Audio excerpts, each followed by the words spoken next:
Ito talaga ang tinatakot-takutan ko pag nagluto ako. Dagong baby. For this video mga kadagom, ay bihira ko lang ito gagawin at pakita sa mga video. Dahil magluluto ako ngayon ng hapunan namin. Ito yung manok mga kadagom, binili ko na sa halagang mahigit kumulang. Di ko na matandaan ang presyo mga kadagom. At lulutuan ko na rin mga alaga ko mga kadagom, kaya hiniwalay ko to. 5 sila at 5 hiwa din ko. Ano ba yan ha? Hirapan tuloy ako sa pag-voice over. Tingnan nyo lang mga kadagom kung anong klaseng luto ko ito. Basta itong luto ko, parang inato lang ba kung sa Bisaya pa, kanang inultimo lang ba mga kadagom. Importante, malinis yung pagkagawa mga kadagom. Ito yung hinugasan ko, dahon ng sili at saka bunga ng sili. Tsaka yung may panghiwa ba. So, hirap mo yung walang kameraman kasi makita ko sa video yung hiwa ba, yung maganda pagkahiwa. Yan na, kitang-kita yung pagkahiwa ganun. Tapos chap-chap na konti yung mga kadagom. Yan mga kadagom, o diba? Ginagaya ko na ibang video ng mga experts sa kusina ba na naghiwa-hiwa. Kasi sobrang gutom na yung mga alaga ko dito mga kadagom. Sila yung boss ko. Oh. Yan, ito yung naka-prepare na sila mga kadagom, nakahiwa na lahat. Ayan, yan yung kamatis, yan, tawag na hirapan mag-boss out kasi una-una, boss over pala.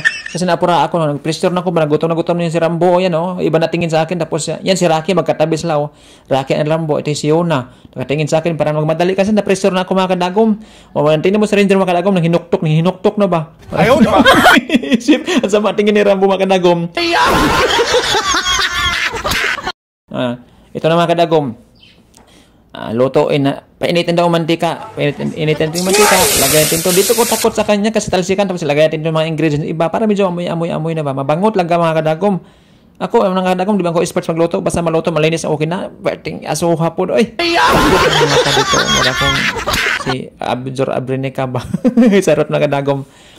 Ayan, malapit na mga kadagom, medyo brown na, pag na brown na konti, ihulunod niya yung karni manok mga kadagom. Yan, medyo halo-haloin para ma-absorb na yung mga ingredients ba. Medyo mabango talaga. Ayan, porado na si Rambo mga kadagom. Nagkatabi na yung alaga ko. Nandito naman si Maya at si Yona. Tikman mga kadagom. Ito na yung pinaka-final. Gutom hirap na walang kameraman. Nakalimutan ko na upload ko mga kadagom. Nakalimutan ko lahat yung pagkatao ko. Isa pa. Yun, di na to tikim Lamon na talaga to bay. Buyol man.